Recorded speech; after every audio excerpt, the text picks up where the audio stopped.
শাৰদীয় দুৰ্গা উৎসৱৰ আনন্দত যাতে কোনো ধৰণৰ অশান্তি নহয় তাৰ বাবে সাজু হৈছে কাছাৰ জিলা আৰক্ষী। জিলাখনত আৰক্ষী অধীক্ষক নুমল মহত্তৰ নেতৃত্বত গঠন কৰা হৈছে এই মহোৎসৱক সুচাৰুৰূপে সফল কৰাৰ বাবে এণ্টি ৰোমিঅ' স্কোৱাড নামৰ এটা বিশেষ বাহিনী। বাহিৰৰ পৰা বিশেষজ্ঞক আনি প্ৰশিক্ষণ দি গঠন কৰা হৈছে এই স্কোৱাডটো। প্ৰশিক্ষণৰ অন্তত নিৰাপত্তাৰক্ষীয়ে ড্ৰিল কৰাও পৰিলক্ষিত হৈছে। দুৰ্গা উৎসৱৰ সময়ত সমগ্ৰ চহৰখন মানুহৰ সাগৰলৈ পৰিণত হয়।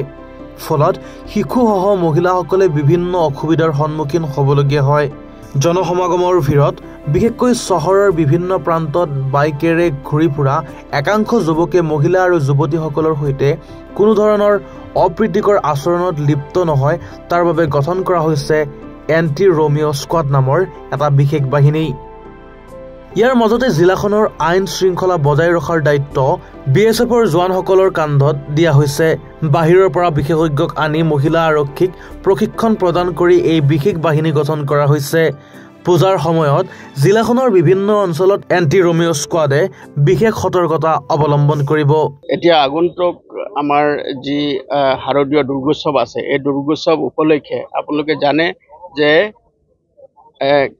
কাছাৰৰ শিলচৰত অসমৰ ভিতৰতে এটা অন্যতম এটা ঐতিহাসিক ঠাই আৰু ইয়াত যিসকল ভক্তপ্ৰাণ লোক আছে ইয়াত বহুত উলহ মালহেৰে এই উৎসৱটো উদযাপন কৰে আৰু ইয়াত বহুত ভিৰ হয়। মানুহৰ অগণন ভক্তপ্ৰাণ ৰাইজৰ ভিৰ হয়। গতিকে ভিৰৰ মাজত আপোনালোকে দেখিছে যে বহুত সময়ত মহিলাৰ অসুবিধা হয়, কিছুমান সময়ত শিশুৰ অসুবিধা হয়, কিছুমানে ইফটিজিম কৰে, কিছুমান উদণ্ড ল'ৰাই কিছুমান মহিলাবিলাকক বেয়া ব্যৱহাৰ কৰে বা এইবিলাকৰ কাৰণে আমি এটা বিশেষ এটা স্কোৱাড তৈয়াৰ কৰিছোঁ। সেই স্কোৱাডৰ নাম দিছোঁ আমি এণ্টি ৰোমিঅ' স্কোৱাড।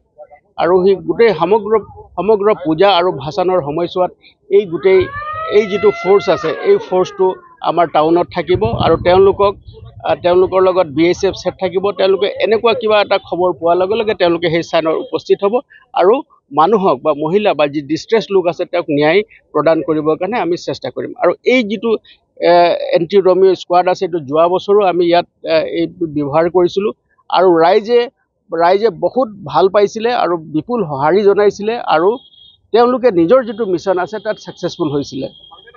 গতিকে আমিও যোৱা 15 দিন ধৰি তেওঁলোকক ইয়াত আনআৰ্ম কম্বেট আমি ট্ৰেইনিং দিয়াইছোঁ।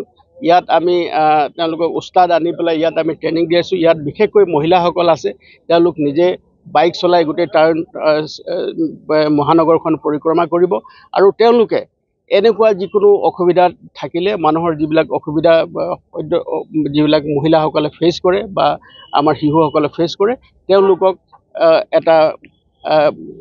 সহায় কৰিবৰ কাৰণে 24 ঘণ্টাই তেওঁলোকে অহৰহ ডিউটিত থাকিব আৰু তেওঁলোকক আমি ভাবিছোঁ যে কাছাৰবাসীৰ ৰাইজেও এই সংক্ৰান্তে তেওঁলোকক সহযোগিতা কৰি যোৱাবাৰো কৰিছে আৰু এইবাৰো কৰিব আৰু তেওঁলোক আজিৰ পৰাই আমি তেওঁলোকক ফিল্ডত নমাম। তেওঁলোকে 24 আৱাৰ্ছ ডিউটিত থাকিব। Bureau report any Bharat 24। Zubeen গাৰ্গৰ গীতসমূহৰ ওপৰত আধাৰিত গানে কি আনে নামৰ এটা সুন্দৰ অনুষ্ঠান আপোনালোকৰ ওচৰলৈ আহি আছে অতি শীঘ্ৰে। অহা 15 আগষ্টৰ পৰা ধেমাজিৰ পৰা প্ৰথম অডিশ্যন আৰম্ভ হ'ব আৰু সেই অডিশ্যনৰ যোগেদি বিভিন্ন কণ্ঠশিল্পীসকলে যিসকলে এই অনুষ্ঠানত যোগদান কৰিব বিচাৰে তেওঁলোকে এই অডিশ্যনৰ যোগেদি আগবাঢ়ি আহক আৰু জুবিন গাৰ্গৰ বহুত ভাল লগা গান আমি সদায় শুনি আহোঁ আৰু আপোনালোকৰ যদি ভাল লগা গান থাকে জুবিন গাৰ্গৰ আপোনালোকে গাই ভাল পায় তেন্তে অডিশ্যনত যোগদান কৰক। মোৰ ফালৰ পৰা আন্তৰিক শুভকামনা থাকিল এই সম্পূৰ্ণ অনুষ্ঠানটোলৈ। ধন্যবাদ।